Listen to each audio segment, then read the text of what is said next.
أعوذ بالله من الشيطان الرجيم بسم الله الرحمن الرحيم الحمد لله والصلاة والسلام على رسول الله وعلى آله وصحبه ومن والاه وبعد اللهم علمنا ما ينفعنا وانفعنا بما علمتنا وزدنا علما يا رب العالمين.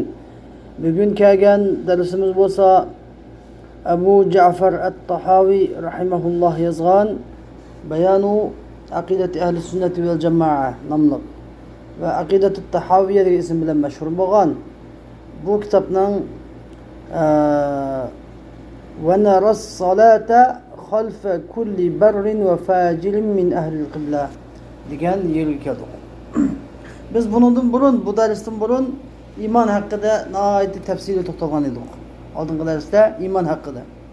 Ve bu ümmetin içinden imanla etken bolsa gunohi kabira o'tkazish bilan imandan chiqib ketmaydiganligi haqida, bu salafniki yutuqqa yo'li mushu ekanligi haqida nahayet keng-kengli to'xtalgan edik. Endi shu mazmunga, shu masalaga aloqador bo'lgan yana bir masalani Ahli Sünnet vel Cemaatning aqidasida bo'lgan yana bir masalani bayon qilib o'tadi. Ya'ni inson agar gunoh kabira qilish bilan uni halol sanablam qilmagan bo'lsa, imondan chiqib ketmaydigan bo'lsa, anda bo'lganda har qanday yaxshi yomon odamning keynida namoz o'qish ravodir, joizdir. Imondan chiqib ketmaganligi namoz o'qisa bo'ladi va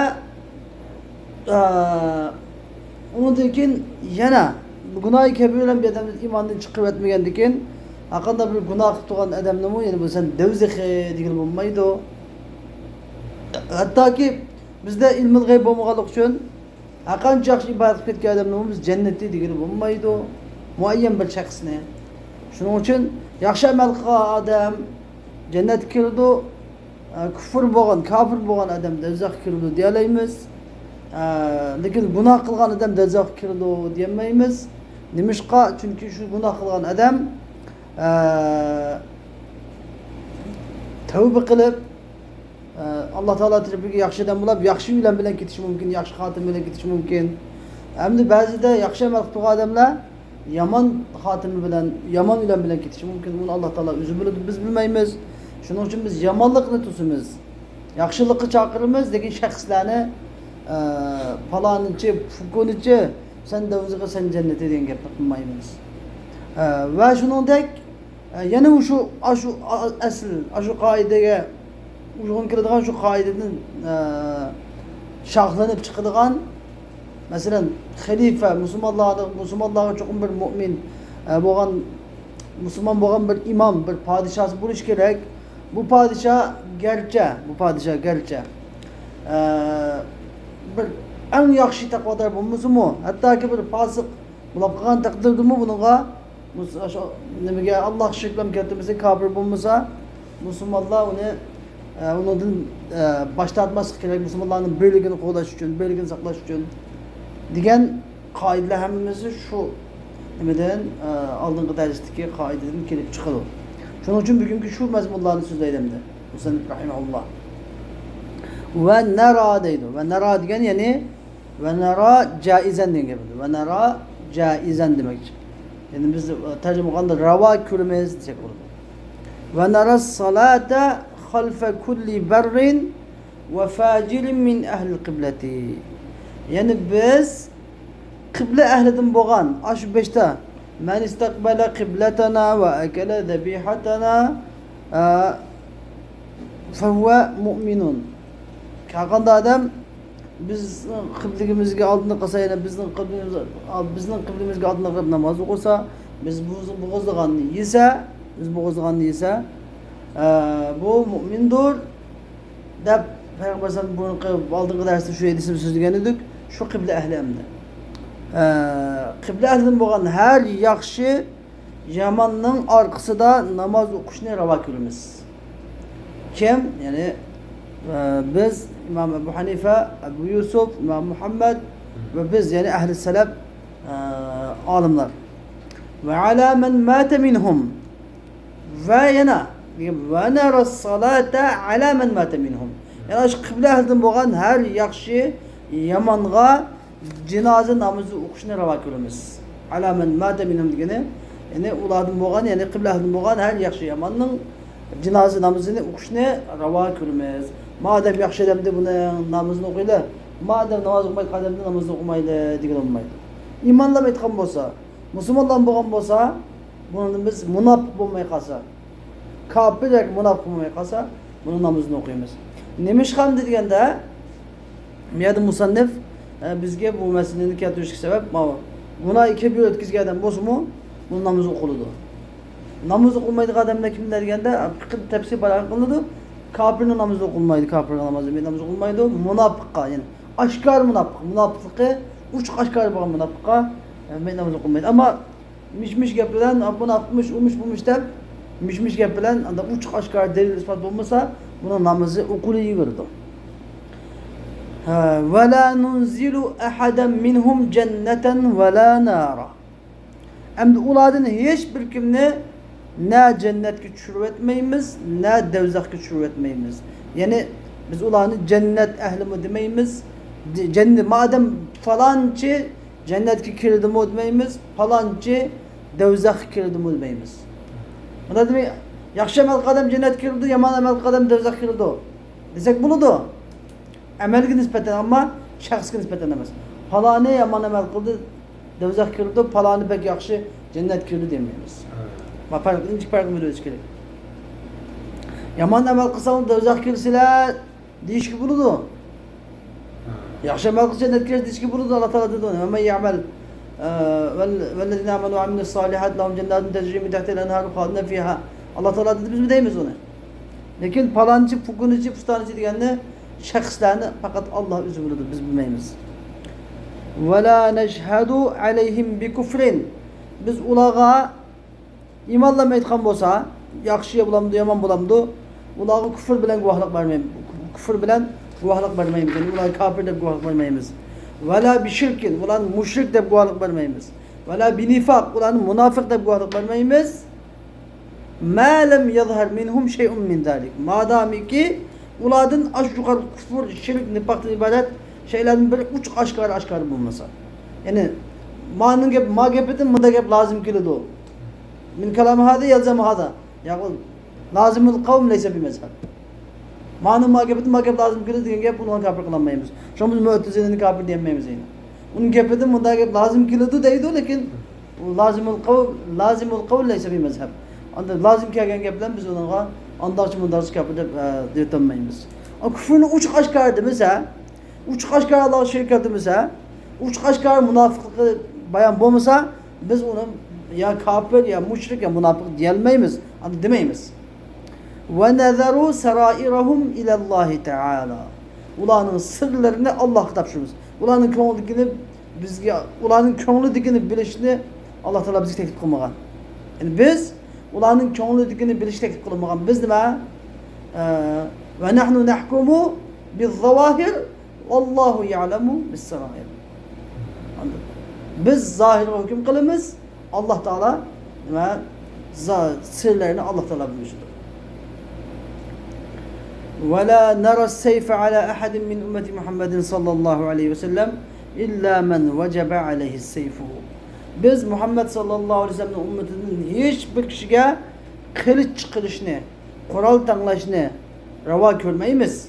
İlla men vecebe aleyhi seyf. Fakat la onun kılıç vacip olan kişiler gılam rava görmemiz. Hem de bu kılıç vacip olan kişiler kimler degende Peygamber sallallahu aleyhi ve sellem Akanda adam men Allah Teala'nın birlik varlık iman etse, benim peygamberlik iman etse bununki kanı haram, mel haram. Bunun kanını tükeş haram, melini ölüş haram. İlla bir hakkı salat. Fakat üç tanesi bilen halal. Eğer bu bir adamın ötüvatkan olsa kısa süsünün ötürülüsü bulunur. Yani bir eğer bu seyyibun zani de. Eğer bunda xotlu vatırıp İriye xotlu vatırıp zina kılgan olsa bunu rejime kılıp ötürülür. Üçüncüsü cemaatten ayrılıp dinle içki etken mürted. Eğer mürted olsa ötürülür. Hem de yine onun adını beği diyelim kıtıp koygan beği. Yani veli el emrige karma karşı çıkıp karma karşı çıkan Müslümanların ki Hamiz birlikte halife, padişah halifeye karşı çıkıp halifeye karşı terörçülük kılan adamın ötürüsü buludu diyenler var. Gerisi uçuk yayını kalsa, yani cemaatten ayrılıp dinden çıkartkenler bir kişinin bir sanap kaldık. Sonra bazı bagi ve murtad ikiye ayrılımı var. Allahu alem. وَلَا نَرَى الْخُرُوجَ عَلَى أَئِمَّتِنَا وَوُلَاتِ أُمُورِنَا bizim imamlarımıza karşı çıkışını ve ilgilerimizge karşı çıkışını rava görmeyimiz. Ve incaru gerçe ula zulüm kılgan takdirdir mi? Ve la ned'u aleyhim ularını kargımayımız. Ve la ned'u aleyhim diyen ularını kargımayımız. Yani ularını yamanlık bilen dua kılmayımız yani. Yani ve la ned'u aleyhim diyen ve la ned'u aleyhim bişşer diyen ularını kargımayımız. Ve la nenzi' yeden min taatihim ularına itaat kılıçtan kol tatmayımız. Ularına itaat kılıçtan kulumuzu tatmayımız. Bizde baş tatmayımız deyimiz bizde. Baş tatmayımız yani Arapçada yeden kol tatmayımız dedik yani. Right bu. Yani baş tatmayımız dedik. Ularına itaat edin baş tatmayımız dedik. Ve nara ta'atahum min ta'atillahi azze ve celle feridaten. Ularga itaat kılışını Allah azze ve celle'ye itaat kılıştan dep körümüz. Feridaten feriz dep körümüz. Yani ki nara diyen afal kılıp boğan diyen bunun 2-3 tane mef'ul çıkıyor. 2-3 tane. Nara ta'atahum diyen birinci moda birinci mef'ul. Min ta'atillahi azze ve celle ikincisi olsa feridaten üçüncüsü olur. Yani ularına itaat kılış ne? Min ta'atillahi azze ve celle Allah Teala'nın taat edin de bilimiz. Feridaten feriz de bilimiz. Yani nara afal kılıp basınca alime menisinden buludur. Alime menisinden. Ma lem ya'muru bi ma'siyet. Şu şart var mıydı? Madami ki ula ma'siyetke birer günah ma'siyetke buyurmasa. Ula günah ma'siyetke buyurmagan müddetçe biz ulanın ki itaat kılışını Allah itaat kılış dep bilimiz. Ve feriz dep bilimiz. Ama eğer ula günah ma'siyetke buyurup kaldıma uçakta la ta'ate li maklukin li ma'siyetil halik. Yani Allah Teala'ga asi bular için mahluk itaat kılış yok. Peygamber sallallahu aleyhi ve sellem onu itaat kılmayın. Ama ahiretlik iş bulursa ya ki bu dünyalık yani Müslümanların ki maslahatı menfaat için mesalih mursala kılıp bu dünyalık menfaat için qanday bir iş bulursa onun boysunuşunu Allah'ın ki emrine boysunu qaldık ve feriz dep bilimiz. Ve ned'u lehum bis salahi vel muafa. Biz bizim imamlarımızga, yani halifelerimizge ve bizim çıkan ilgilerimizge bis salahi vel muafa. Yani salihlik ve sağ-salametlik bilen dua kılımız. Yani ula salih bolsa hemmiş halk salih buladı. Ve muafa yani sağ-salametlik degeni ulanın dininin salamet. Dini salamet olsa halkın dini salamet olurdu. Ve ulanın tini salamet olsa tini salamet olsa yine nima qılalaydı? Halkın işini yaxşı idare qılalaydı. Ve nettebi'u sünnete vel cema'a. Biz sünnetke ve cemaatke ergişimiz. Yani sünnet diyen Peygamber sallallahu aleyhi ve sellem sünnet diyen ergişimiz ve cemaat diyen yani Peygamber İslam'daki sahabeleri, tabi'illah Peygamber sallallahu sünneti ergişmangan köpçelik sanga ergişimiz. Ve nectenibu şuzude vel hilafe vel furqa. Biz şuzuz yani ayrımcılıktan vel hilaf ihtilaftan vel furqa yani bölüneşten saklanımız. Ve nuhib çünkü Peygamber sallallahu men şerze finnar diyen. Yani her qanday adam cemaatdan ayrılgan adam devzakka ayrılgan buludu diyen. Ve nuhibbu ehlel adli vel amane. Biz adalet, amanet ehlinden yani adaletperver, amanetdar kişilerini yaxşı görürüz. Ve nubgidu ehlel cevri vel khiyane. Yani zalim ve hıyanetçilerini düşman tutmayız. Yani hemini Allah için. Allah için yani hubbu fillah, buğdu fillah diyormuş benim. Yani adaletmen, yani padişah olamdı o, padişah olamdı. Ya ki normal halk olamdı. Her qanday adam adaletlik bolsa, amanetler bolsa bunu Allah için yaxşı görürüz. Her qanday adam padişah olamdı. Ya ki normal fukra olamdı. Her qanday adam zalim ve hıyanetçi, hain bolsa bunu Allah için düşman tutmamız. Ve nekulu ve deyimiz ki Allahu a'lemu fi meştebehe aleyna ilmu. Hem de ilmi bizge şu bilik olab qolgan narsa Allah alim deymiz. Yani mesela biz padişahniki yoki veli emrining yaxshi mu yomonligini bilmay qolsak, ba'zi odamlar bizga tuhmatlarni chaplasa andashi mundoqchi deb uni qolmay qolsak, buni ilmini Allohga topshiramiz. Bizga zarar, ko'zimiz ko'rgan zahir hukm qilamiz. Sirni Alloh biladi. Va bundan burunqi aqida bilimlaridanmi har qanday ishlarniki agar bilmay qolsak, uni Allohu alam deymiz. Va yana nima qilamiz? Shuni bilish uchun tirishimiz, biladigan odamni so'rash uchun tirishimiz. Ve naral mesha alel khuffayn. Endi ahli sünnet degan mishada biz ahli sünnet ve cemaatga agishimiz dedim ha. Degandan keyin bu ahli sünnet ve cemaat degan shunchalik bir sunnatga ishildigan bir jamoatki shu utakki masih qilish degan masala, utakki masih qilish degan masala. Shu mutawatirga yaqin 70 lik sahabini rivoyat qilinganligi uchun mushuni nimaga hadis sahih bo'lsa shunchalik ching tutumizki aqidaga kelamiz hozir. Deb yani ve naral mesha alel khuffayn. İşki utakki masih qilishni joiz, ravo deb ko'ramiz. Bu ahli sünnetning bir alameti. Fi seferi vel hadar degan seferde ve yurtta işki utakki masih qilishni ravo ko'ramiz. Kema jaa fil asar. Bundaki asarda kelgandek, hadisda kelgandek, mutawatir şekilde kelgandek. Vel haccu vel cihadu madiyani ma'a ulil amri minel muslimin. Hac ve cihad her ikisi Müslümanlardan bo'lgan ish ilgili bilan billa jari bo'ladi. Billa bo'ladi. Bellihim ve facilihim ila qiyamis sa'a. Ular Müslümanlardan için bo'lgan yaxshi podshoh olsun, yomon podshoh olsun, ish qilib haj bilan jihad her ikisi qiyomat barpo bo'lguncha podshoh bilan Müslümanlarning podshohi bilan billa şu podshohlarning rahbarligida bo'ladi. Anda o'zi xohlagancha emas. Bir shaxsi ikki shaxsi o'zi xohlagan chiqib jihad qilib ikisi bo'lmaydi. Podshohniki şu kişilarniki içinde çıkan, özünün içinde çıkan müminlerin çıkan iş ilgilerinki yetekçilik aslında hep böyledir bu iş. Hacı mı şunu okşar hac. Çünkü bu iş gelirse hac diyen bu bir müşakkatli sefer ölen bulunduğu iş. Cihat diyen bu sefer ölen, cepha müşakkatlen, asker ölen çoğun iş bu. Hani küçük iş emez. Çünkü buna da bir şahsı, iki şahsı, bir kabile, iki kabile bir aymak, iki aymak kıldığı iş emez. Bu diyen çoğun başı padişah, halife, imam bilen birli buluş gerek. İntay mühim mesele o. Hazırkı meselenin beynen çıkmadı da indi. Padişahın kaçkanla bir yığıl ölüp bağı yılap kalıp şunu olan kin andın çatakını bir şey çıkardı. Ya galiba kılanmaydı. Padişahla aşağıdan bilen uçtunuz deyip onundan kin kafirli faydalı fadı. Kafirli faydalı. Yemeşin bir şeydi. Adi ameliyatı şu adamlar bu şekilde kafirler.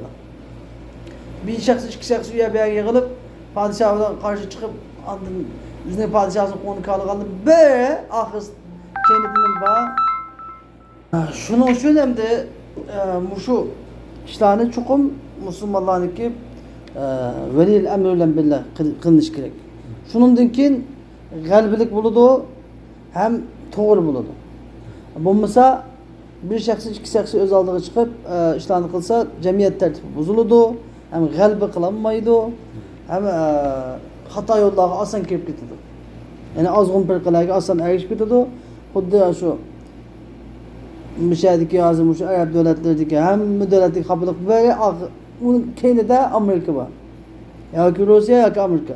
Şola kendi onu kural binası taşlayıp bilip çıkartıp yüzüne padişahı karşı çıkartıp şunu olan uğruş soktum Allah. Halıklı diyen hem kalkışıp tirip bilen bulup, veren bulup gittiklik. Hem bunu sebebi. Bu asli muş veliyel emrin için lazım tüşkile gidiyor emmiz. Muşu akidini lazım tutsa aşırı karşı çıkmaydı. La yubtiluhuma şey'un ve la yanquduhuma. Emdi muşu hac bilen cihat ne kıyamete kadar veliyel emrilen bulduğu işte hiç kim batıl kılanmaydı, hiç mi batıl kılanmaydı, hiç mi buzu ötenmeydi. Yani cihat tüyüp kadgaş yok. Cihat tüyüp emdi cihat tüyüp deydiğin gibi yok. Peygamber Aleyhisselam Mekke'den Medine'ye hicret kılıç yok.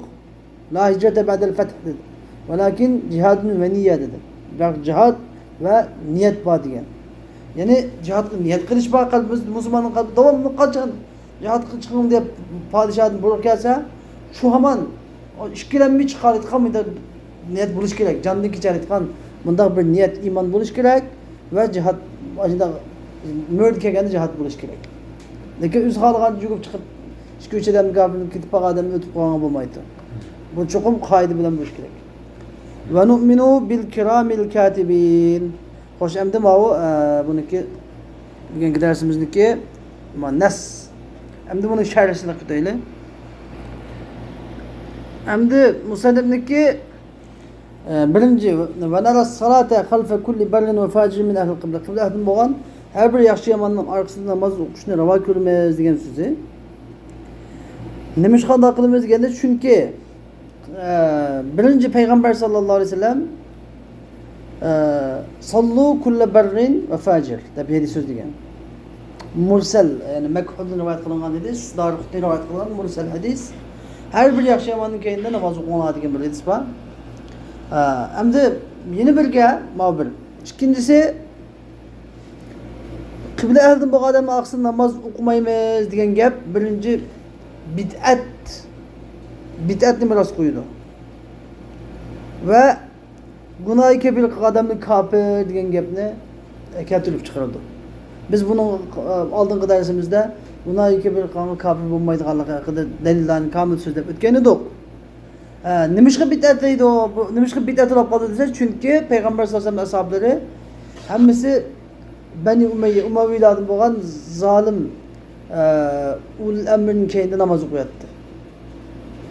Anladın? Hammasi. Masalan, Hujjaj ibn Yusuf Saqafining keyinda namoz o'qiyapti sahobalar. Hujjajning keyinda namoz o'qiyapti.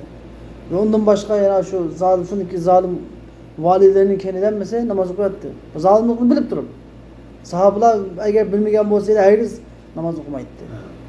Shuning uchun sahobalarning yo'li qarshi chiqarilgan deb ataladi, bid'at. İbn Ömer radhiyallohu anhu rivoyat qilgan bo'lsa, nima degan Ibn Ömer radhiyallohu anhu: "İza da'awna ila ar-rahmani ajabnahum ve iza da'awna ila ash-shaytani taraknahum." degan. Agar ular zalim, agar ular bizni Rahman Taologa chaqirsa, yani Allohning yo'liga chaqirsa, darhol ovoz qo'shamiz. İza da'awna ila ar-rahmani ajabnahum. Agar ular bizni shaytonning yo'liga chaqirsa, iza da'awna ila shaytoni taraknahum. Tark etmaymiz degan edi. Endi ularniki va ala man mata minhum degan qavli. Va ala man mata minhum. Ularning ichidan o'lib ketganlarga, ya'ni qibla ahlidan bo'lgan o'lib ketgan odamlarga namoz o'qishni, mayit namozini o'qishni ravo ko'rmaymiz degan so'zi. Nimishqa Alloh taolo bizni qibla ahliga istig'for etishga chaqirdi. Qur'oni Karim bizni qibla ahliga istig'for etishga chaqirdi. Va mayitga namoz o'qishga chaqirdi. Mayitga namoz o'qishni o'zi nima qilish? Mayitga namoz o'qish deganlik, mayitning haqida istig'for etish deganlik. Mayitga biz nima deymiz mayitga namoz o'qiganda? Allohumma g'fir lahu varhamhu wa'afihu wa'fu anhu. Mayit namoz o'qish degan men istig'for etish degan gap. Alloh taolo bizni Qur'oni Karimda shu mayitlar haqida, o'lib ketganlar haqida mutlaq shaklda nima qilishga buyurdi? İstig'for etishga buyurgan edi. Va payg'ambar sallallohu alayhi vasallam Maiz radhiyallohu anhu rajm qilingandan keyin mayit namozini o'qigan edi. Bo'lmasa zina qildi, gunohi kabira qildi, rajm qilib bo'lgandan keyin uni mayit namozini o'qidi. Anladın? Ammo endi namozi o'qilmaydiganlarning ichida quttat turuqli bor, qaroqchilar. Ahlul bag'i yana kalifiga qarshi chiqqan nima? Havarij, terrorchilar. Bular endi urush turgan chaqda, bular qaroqchi, terrorchilar shu xalifa bilan urushib turgan chaqda o'lib qolsa, buning namozi o'qilmaydi. Ammo urush emas yoki qaytib kelib yurtiga yoki keyinroq qolib qolsa namoz o'qiladi. Jangda o'lgan bo'lsa namoz o'qilmaydi. Bu fiqhning hukmi. Nima ish qiladilar? Chunki la'nat ahlidan bo'ladi. Namoz degan, salat degan la'an, la'anniki aksi, qarama qarshisi. La'nat ahliga rahmat tilab duo qilinmaydi. Xo'sh, endi yeni fiqh masalasida odamlarni maxfiy o'tib odamlarda qaslab pul mollarini olib olish uchun, masalan, pul mollarini olib olish uchun osti qaslab o'tib pulni yigilarni o'tib pulni olib ketgan bulonchilar. Bunday odamlarmi qaroqchining hukmiga o'xshash namoz o'qilmaydi. Anladın? Ammo uni bir shaklga odamlarga namoz o'qiladi. Endi shahidlar bo'lsa, shahidlarni men keltirmadi. Shu shahid namoz o'qilmaydi. Shahid ikki xil shahid bor bizda. Shahidul axira Şehidü dünya. Şehidül ahire degan şehidü dünya, şehidü ahire o'xshash. Lekin min haythu el ahkamid dünya. Dünya hükümleri cihatdan şehit, dünya hükümleri cihatdan şehit emas deydigan şehit ikkiga bo'linadi. Agar shu jang maydonida o'lgan bo'lsa, yoki birisi qaslab qilish bilan, tig'i bilan qaslab o'ldirayotgan bo'lsa, yoki cho'ng tosh tikkan narsa bilan o'ldirib naq maydonda o'lgan bo'lsa, musulmon zulman yani. Qisosan emas. Zulm bilan, xatoan emas. Amdan qasdlik bilan o'ldirilgan bo'lsa, nima bo'ladi bu? Bu şehit bo'ladi. Bunda şehit bo'lgan chog'da bu ash qani bilan bu nima? Yüzün kiyimleri bilan, ash qani bilan lam nima qilindi? Yuyulmay, kipirlenmay bununla meyd namazı okunuldu. Lekin namazı okunuldu. Şöyle bir şey bu şimdi namazı okunuldu. Peki İmam-ı Şafii, İmam Malik'in başka mezhebi okunmaydı o değil. Lekin bizde okunuldu. Namazı okunuldu ama yuyulmaydı, kipirlenmeydi, yuyulmaydı. Kipin yüzünü giyen kim buldu. Ama lekin mesela tam besöy bilip kalgan, onun keneden mesela kise taun kiselerde, veba kiselerde, rak kiselerde bilip kalgan, köp kitip bilip kalgan, sulğar kılıp kitip bilip kalgan. Bunda bilip kalgan bir münçe şehitli o hamdi. Bu şehitler dünyanın hükmü cihatte başka normal meydine okşaş. Bunlar yuyuludu, kipirlenidu, meydamızda okurdu. Ama ahiret cihatte şehit. Ahiret hükmü cihatte. Bu için ayrı bir gerek. Ama şehit falan şehit oldu diyen ikiler boy. Yumaytımız kipirlememiz hep şükür olmaydı. Şehit olduğu için çoğum cangda, aynı cang meydanında şehit olacak. Hatta cang meydanından yarılınıp yetip bir yerden yütkülüp geçse bilek yani yeni şehit. Ahirette şehit oldu lekin onu yuyulup kipirlenirdi. Yuyulup kipirlenip namazı uçuruldu. Hem de ulanı ki وَلَا نُنْزِلَ اَحَدَ مِنْهُمْ جَنَّةً وَلَا نَارٍ. Ulan hiç kimini cennetken nerede uzak düşürmeyimiz degeni nemiş kandak bulu dedi. Çünkü bir adam bilap kandı ki ma cennet kirti ma adam. Ya ki ma uzak kirti geldik değil mi? İhbarun alel gayb. Yani gaybden haber vergelik olarak konudu. Gaybden fakat gaybden haber veriş fakat la ya vehiyyül ulan buludu. Anladın? Eğer ben mahluk nispeten gaybden kadar haber verleydi mahluk vehiyyül ulan buludu. Resulullah degin vehiy yok. Anladın? Kalan gaybinlerimiz Allah Teala bildiği için kalıgan adam peygamberler. İlla men irtada min rasulin fe innehu yeslumu beyne yedeyhi min halfihi rasada. Ama gayb mutlakla Allah'ın başka kim bilmeydi. Falanın tuzak kirdiğin cennet kirdiğini Peygamber Aleyhisselam dünyada gitip olan kim başka adam onu dedim kılamaydı, bilemeydi. Yani yeni bir sebebi çünkü haletlerinin özgürlüğü. Peygamberlerin gayride, peygamberlerin gayrındaki haletlerin özgürlüğü, muhsillarının ve yaxşı, yaman adamların ki şəxsiyyətlik halətlərində özgürlük caiz. Yani Allah Teala'nın ki ilmi de ilgili boğan ala ma sabaka fi ilmillah.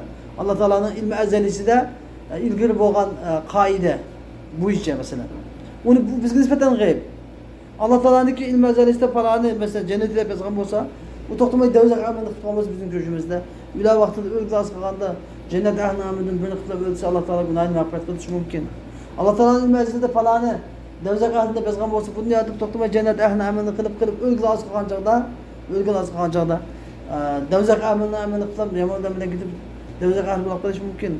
Bunu Allah bilir de biz bilmeyiz. Şunun için halan içi devzak cennet ediş bulunmaydı.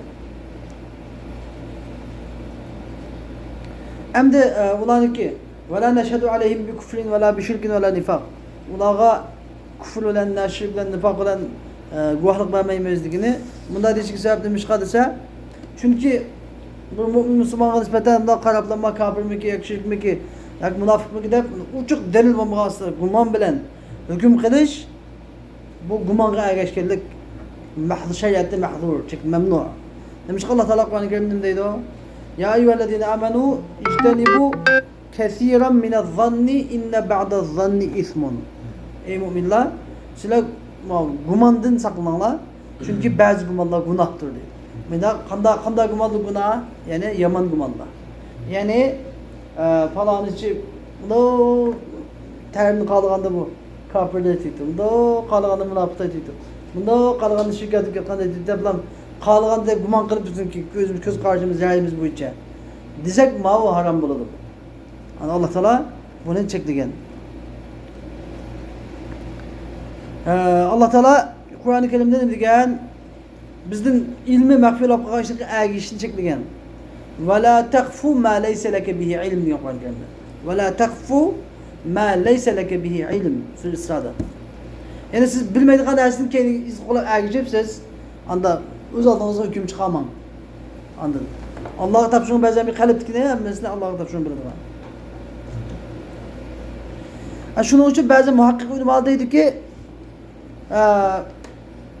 bir mu'min bunda yaxshilik qilgan bir mu'mindan, yaxshilik qilayotgan bir mu'mindan, muayyan bo'lgan bir mu'mindan ayna huwa nada vadam yurib kelsa bu odam mu'min, yaxshi mu'min yurib kelsa, bu nada jannatdami, do'zaxdami deb so'rasa, buning beradigan javob buni deydiki, ne deb javob beradi? Men mata alal iman ve ada'il faraid vel vacibat taiben minel kebair mustaghfiran minel sagair fe huve fil cennet deb javob beramiz. Falan cinada deb so'rab qolib qolsa unga nima deymiz? Falan jannatda deb javob bermaymiz. Ya qo'ymayman demaymiz, deymiz. Kimki iymon ustida yaxshi farzlarni ado qilib, vojibni ado qilib, gunoh kabirdan tavba qilib, gunoh sag'irdan istig'for aytib o'lgan bo'lsa, u jannatdadir deb javob beramiz. Falanichi uchi demay, ya'ni umumiy javob beramiz bu gapiga. Agar musulmonlarning jamoatidan savol qilinsa, tayib, ayni jamoatul muslimin ayna? Musulmonlarning ko'p, ya'ni musulmon jamoati o'lsinaki bor deb umumiylik so'rasa, bu joqdan deymiz. Uni bir javob hum fil jannat deb javob beramiz. Uli jannatda. Keskin javob beramiz. Bunda bir shaxs emas, jamoatdan so'ralsa, uli jannat deb javob beramiz. Nima Alloh taolo nima deydi? İnnel lezine amenu ve amilus salihati kanet lahum cennetul firdevs nuzula. Yani iman etgan, salih amalni qilgan zotlar ular uchun jannat firdevs ularga mehmon sinchar qilib tayyorlandi dedi Alloh taolo. Endi bir muayyan bir kafirdan savol qilinsa, falani kafir nerede buniki do'zaxdami jannatda deb kafirdan savol qilinsa, uni nima deb javob beradi? In mata ala kufrihi fa huwa fin nar. Eğer küfürle ölgen bolsa, kafirlik ölgen bolsa tuzakta deb javob beramiz. Yani tuzakta u tuzakta deb atamaymiz yani. Eğer şu kafirlik ölgen bolsa tuzakta deb javob beramiz. Mana gap berish kerak. Eğer kafirning jamoatini savol sorsa, kafir jamoati nega bordi desa, savol u chog'da nima deb javob beramiz? Hum finnar deb diyecek bu. Ulu tuzakta deb javob beramiz. Ko'p ammisiga. Nimishqa Alloh taolo va innal fujjara la fi jahim deydi. Endi ularniki ve nazaru sarairahum ilallahi taala degan, yani ularning sirlarini Alloh topshiramiz degan. Bu so'zni nima ish qilgan? Chunki Alloh taolo val muttali'u alayha min dunil ibad. Qalblarniki sirlarini bilgich kim? Allah, bandalar emas. Unda olgandan bu qalblardagi bilimlarni Allohga topshirish vojib. Qalbdagi bilimni buning ko'ngildagi bunday turda biz o'ylab o'tirmay Allohga topshirishimiz vojib. Buni bilish kerak. Ulanım dedi, وَلَا نَرَ السَّيْفَ عَلَى ümmeti Muhammedin sallallahu aleyhi ve sellem illa men vecebe aleyhi seyf dedi. Yani kılıç vacip bulup, yani öldürüş vacip bulup qalgan adamdan başqa Muhammed sallallahu aleyhi ve sellem'deki ümmetige biz öldürüşni rava ko'rmaymiz. Yani öldürüş haram, adam öldürüş haram. Nima uchun bunda dedisi? Çünkü Peygamber Aleyhisselam'ın da hadiste umirtu an uqatilan nasi hatta yaqulu la ilahe illallah fa iza qaluha fakat asamu minni dima'ahum ve amwalahum illa bihaqqiha. İlla bihaqqiha. Yani ben kişilerle la ilahe illallah deyici buyuruldum. Kaçan ki ola la ilahe illallah dese benden kanlarını, mallarını saklap kaladı. Fakat la şunu bilen şu illa bihaqqiha diyen onu hakkı olan demek çoğunu, yani öldürüş hakkı olanlar saklap kalanmaydı. Öldürüş hakkı kalsa ve mana kavli illa bihaqqa diye riddetu vel kısas. Yani murtat olup kalması birisi öldürülüdür. Üç gün solap koyamaz murtat o adamını. 3 gün solap koygandan keyin yani din qaytışqa ixtiyor bir. 3 gün içinde qaytmasa öldürülüdür. Kısas bir adam qasddan ötüyotgan bolsa öldürüşte 5 xil öldürüş var. Ondan qatl amd, qatl shubhal amd, qatl xata, qatl shubhal xata, qatl bis sebep. 5 xil öldürüş var. Şunun için fakat bir sanam kısas kılındı. Yani qasdlab öldürüş. Qasdlab hech qanday sebepsiz Onun kendinden şu hata etmemez, severlik mi yok? Aşu kılıç, tıgvanasını tıkıp öldürüp, eden öldürdüğünü söyle öldürmüş. Aşu. Bakan öldürmüş. Kasap öldürmüş. Muşun onda öldürülür. Şahsında da. Onun kendinden seyyib zani. Yani hotne pulap, erkek pulap, yani kan zina kol, zina kılgışı. Hoş emdi İmam Tahavi rahimahullah ve la nara el-huruc ala aimmetina ve ulati umurina ve in caru ve la ned'u aleyhim ve la nenzi'u eydiyeden min ta'atihim ve nara ta'atahum min ta'atillahi teala fel diye makavlu. Yani biz imamlarımızga karşı çıkışını ve işlerimiz karşı çıkışını gerçi zulüm kandırdığımı rava görmeyimiz ve ulan hakkında beddua kılmayımız, ulanı kalkmayımız, ulanın itaat kılıçını başlatmayımız, ulan itaat kılıçını Allah itaat kılış debbilimiz ve periz debbilimiz diyen makavlu. Nemiş ki bunda deydi o diyende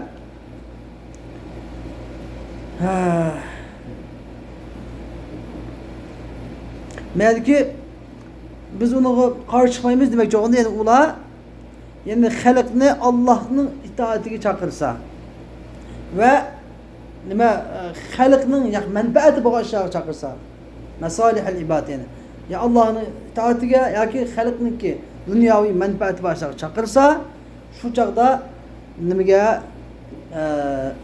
itaat kılmayız. Allah itaat kılıç da bilimiz var itaat kılıçını da diğerlik bulunmak istemiyor şu. Çünkü ama onu buna mesiyet çakırsa o çağda itaat kılıç yok. Peygamber İslam la ta'ate li mahlukin fi ma'siyetil halik diyen İslam. Andınkin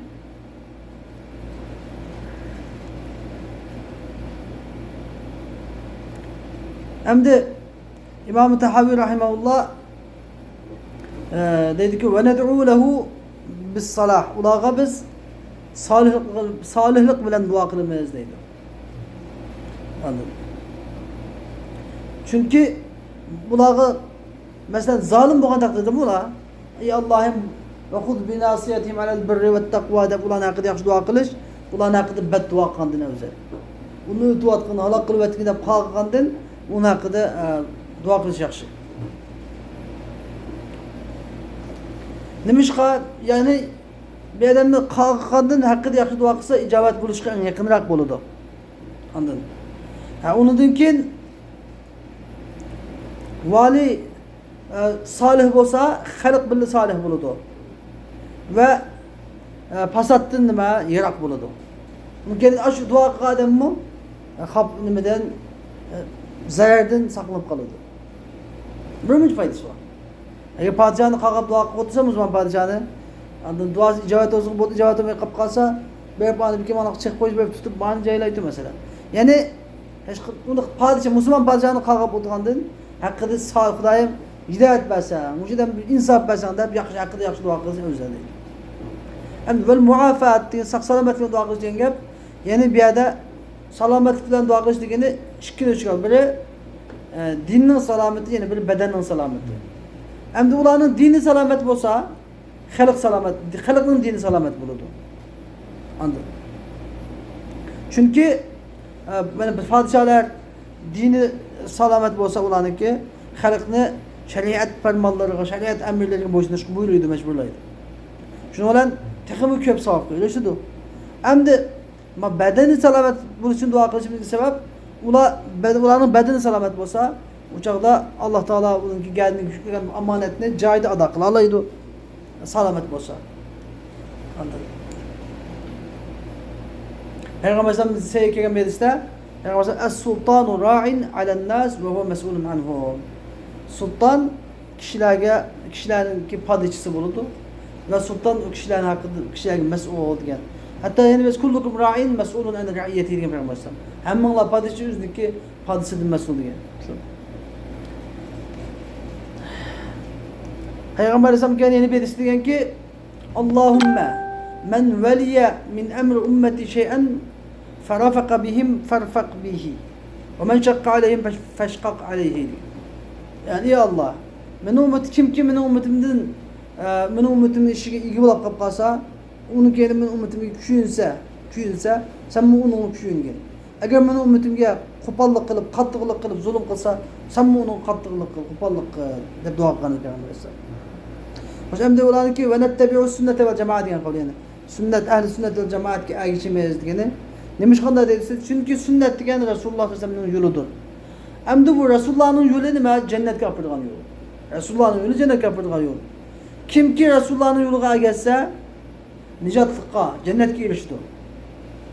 Chunki bu yo'l oyat va hujjatlar, keskin dalillar bu Allohning Rasulining yo'li deb ko'rsatgan yo'l. Payg'ambar alayhisalom nima uchun aytdi? Va innama bu'isa liyuqtada bi. Payg'ambar alayhisalom ergashish uchun avatildi. Rasulullohda biz uchun eng yaxshi ulga, qudva hasana bor. Alloh taolo Qur'oni Karimda nima deydi? Ya ayyuhallazina amanu atiiulloha va atiiur rasul va ulul amri minkum va atiiul mushaddiqi va atiiur rasul. Natijada bu oyat. Ondan keyin Payg'ambar alayhisalomning sunnatiga ergashishga vojib bo'ladi. Shuningdek, Payg'ambar alayhisalomning yo'liga chaqiradigan jamoatning yo'liga ergashishga vojib o'xshash. Ular o'z kimlar? Sahobalar. Ondan keyin sahobalarga ergashadiganlar ergashish vojib. Ularning yana shularning yo'liga ergashish hidoyatdir. Ularning yo'lini tashlab qolib böyle boshqa yo'llarga morish nima? Ozg'unlik, bid'at, zalolatdir. Alloh taolo bid'at, zalolatni o'zi saqlasin. Alhamdulillah ve men aytani bu şuzuda vel hilaf vel fırqa dedi. Yani ayrımcılıktan, ihtilaftan ve bölgücülükten saklanamayız diyen sizi. Demiş ki bundaydı dese bu bir qancha qilib o'tdi. Çünkü bu sahabe, tabi'inlar ularning yo'lida manganlarniki ijmosiga ergashish. Bularning ijmosini ve bu Alloh taolaning hujjatlarini bo'lgan ilmi qat'iy vojib qilgan dalillardan bir dalil. İcma sahabe ve tabi'in ve men tabi'ahum bi ihsan. Şuların icması aygıştırmalar keskin şer'i delil, tut delilinin böyle o icma degen. Şunun için o icmadan ayrı bir işte azgınlık hesaplanıyor. Hem de Allah Teala Kur'an-ı Kerim'de müminlerin yolunu terk etken adamga dövzak bilen tehdit saldı. Anladın? Ve yettebi gayra sebilil mu'minin degan ayet. Anladın? Allah Teala ne deydi? Ve men yushaqiqir rasule min ba'di ma tebeyyene lehul huda ve yettebi gayra sebilil mu'minin nuvellihi ma tevella ve nuslihi cehenneme ve sa'at masira. Yani kim ki peygamberle karşılaşsa, onun hidayet aşkarlık boğandan keyin ve yettebi gayra sebilil mu'minin ve peygamber dünyada gitip boğandan keyin mu'minlarniki yolunun gayriga ergashsa, yani şu alim, sahabe, tabi'in, ular yaşlığa ergashganlarning ijmosinin gayriga ergashsa, nuvallihi ma tawalla ve nusli cehennem. Uni biz şu yüzü igi bo'lgan do'stlikdan nimasiga ega qilib qo'yamiz. Shuning mas'ul qilib qo'yamiz. Uni cehennemga kirgizamiz. Cehennem degan boradigan yer emas. Alloh taolo shunda tahdid qilyapti. Ijmoni tek etganlikka. Ve Peygamber Aleyhisselam'ın hadisleri mu intayin ki mutawatir halde kelgan. Peygamber Aleyhisselam degan: "La tejtemi'u ummeti ala dalalin ebeden." Meni ummetim azgınlık ustida jamlashmaydi degan. Peygamber Aleyhisselam: "Men faraqal cemaate shibran faqad khala'a ribqatal islami min unuqi." Kimki cemaatin bir g'irch ayrıladigan, İslamning sirtmiqini bo'ynidan sug'urayotgan bo'ladi. İslamning sirtmiqini tutturgan İslamning tutqusi va İslamning tutqusini qo'ldan bo'ynidan chiqarayotgan bo'ladi. Ondan keyin delil qat'iy bilan shu sabit bo'ldiki, sunnatga va jamoatga xilaf qarama-qarshilik qilish bid'atdir, zalolatdir, ozg'unlikdir. Chunki sunnat oqva keliversa, bu xuddi Payg'ambar alayhisolamning naq qulug'imizni anglaganday bo'ladi. Payg'ambar alayhisolamning qulug'ini eshitganday bo'ladi. Mutavattirat kelganda Payg'ambar alayhisolamning qulug'ini eshitganday bo'ladi.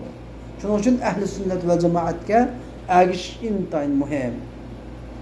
Hoş endi biz ehli adil ve ehli amanetni yaxshi ko'ramiz dedi bu. Kim bu ehli adildan ehli amanet desa? Ehli sünnet ve cemaat.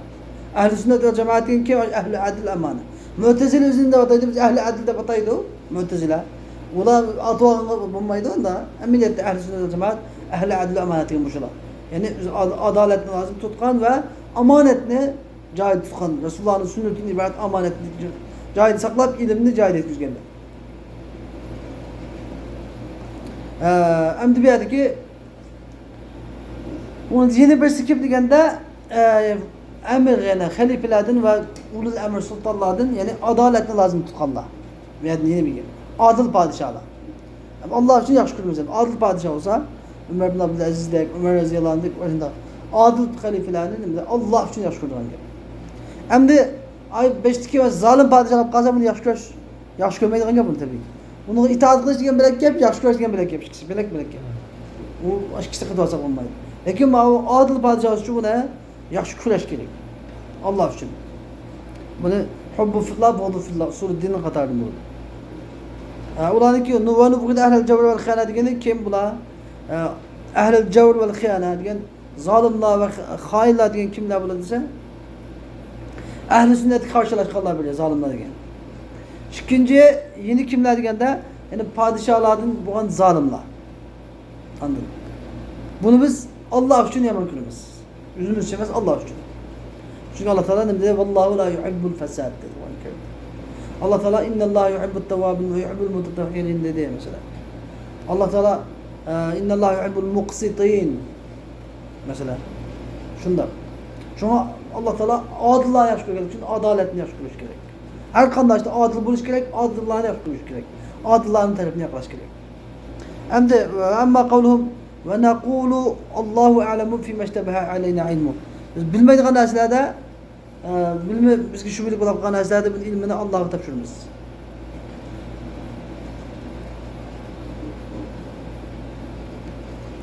Endi yani bende shubhalik bo'lib qolgan narsada shak chiqolmaslik uchun.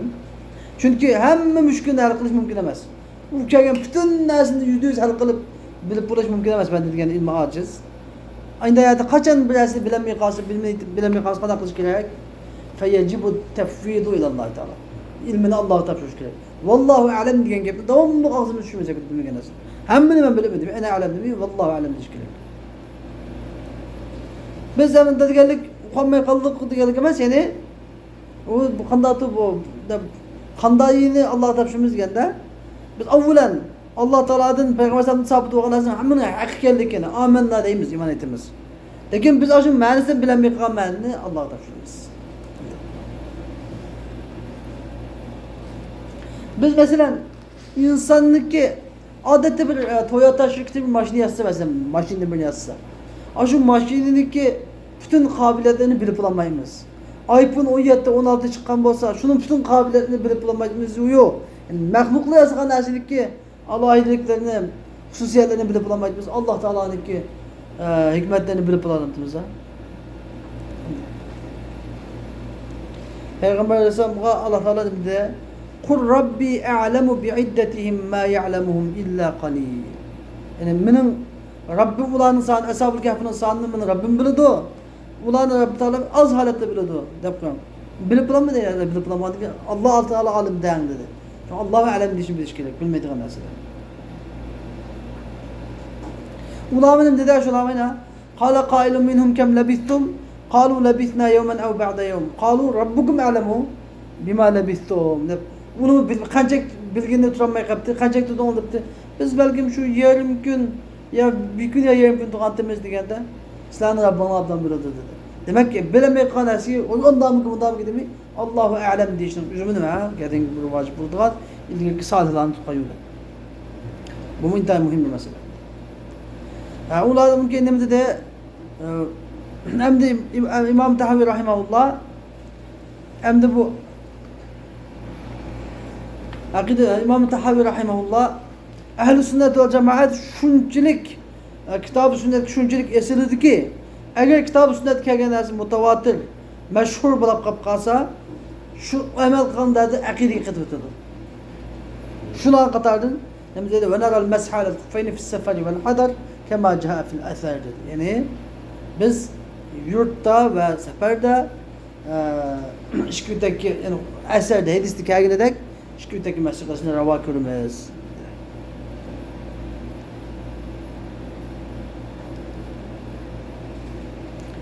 Endi bularniki şu öteki meselesini aqidaga tiqib qo'yishiga sabab nima ish qilganda mushaqti mutavatir rivoyatlar kelgan. Sahobalar, tabiinlar amal qilgan ham. Hasan Basri'nin qilgan rivoyati deganki, menga Badr jangida qatnashgan 70 sahoba xabar berdi. Ular hammasi Rasulullohning ikki uytikiga masih qilganligini ko'ribdi ekan. Badr jangida qatnashgan 70 sahobaning oldida Rasululloh uytaki masih qilgan edi. Yana bir payg'ambar alayhisalom hattoki oxirgi hayotigacha uytaki masih qilishni tark etmagan edi. Yani bazen bid'atkardilar, Şialar mesela bazen bid'atkardilar onun başta attı masih qilishdi. Şuna olan bu mutavatir hüküm bilen salaflarning icmosi bilan nima chiqib ketdi? Uytakka shu masih qilish inkor qilishlardan ahli sunnatdan chiqib ketadi ular. Shu sababdan shu bid'atkardilar uytakka masih qilishni joiz emas deb shu vaqtda paydo bo'lganligi uchun fuqaho mulla Abu Hanifa, Abu Yusuf, İmam Muhammad, Abu Ja'far Tahavi rahimahullohlar shu masalani ham aqidaga nima ko'rgizib qo'ygan. Bujun qarab yana bujunda masalada qanday bir mutavatir mashhur sey hadisdan kelgan masala bo'lsa, buni to'g'ri sahih deb haq deb e'tiqod qilib amal qilishimiz kerak degan masalani bilib olamiz inshaalloh. Andaki Tahavi rahimahullah İslam'ın şuarlarından en mühim şuarlarından olan hac ile cihat hakkında sözler.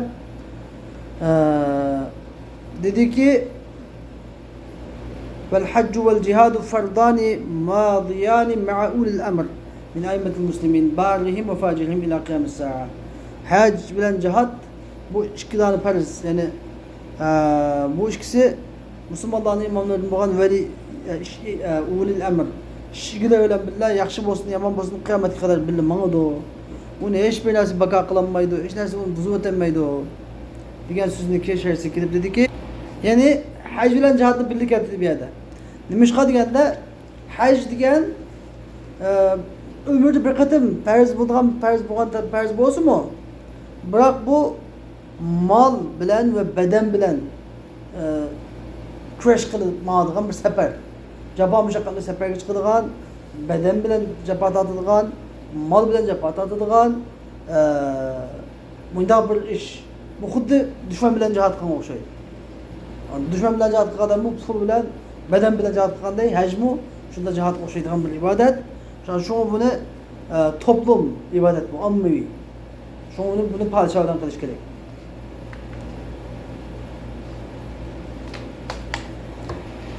Yeni birge bu hammasi safar bilan qilgan ekan.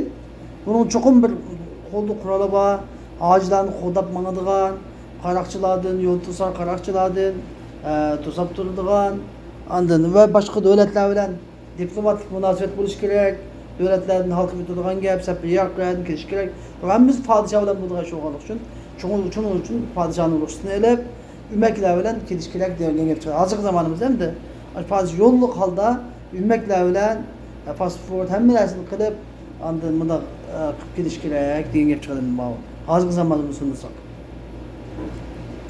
Nima ish podshoh deganda endi ayda burungi zamonda qaroqchilik bor, yo'l to'sar qaroqchilik bor, qo'ymichilik bor. Hozirgi zamonda endi yolg'iz kelgan odamlarni anda burungiday qaroqchi bo'lmasa, meni qo'ymichilik yo'q. Hele ayda azan narsani qiymat sotadigan, andan azan uyini qiymat sotadigan va hech nimada men sizga hech qilib beklida pallab apart qo'yadigan ishlaydigan qo'ydi. Shuning uchun shu mash valil amr bilan birga qilish kerak bunday ishni.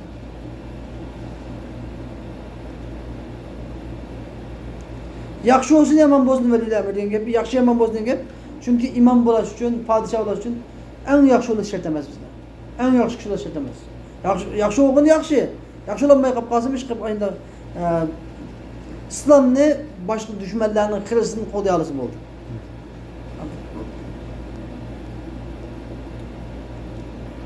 Shuni bilan mana bizning darsimiz bu yerda oxirlashdi. Va oxir davona alhamdulillahi robbil alamin. Va sallallohu ta'ala va sallama ala xayri xalqi sayyidina Muhammad va alihi va sahbihi ajmain bi rahmatika ya arhamar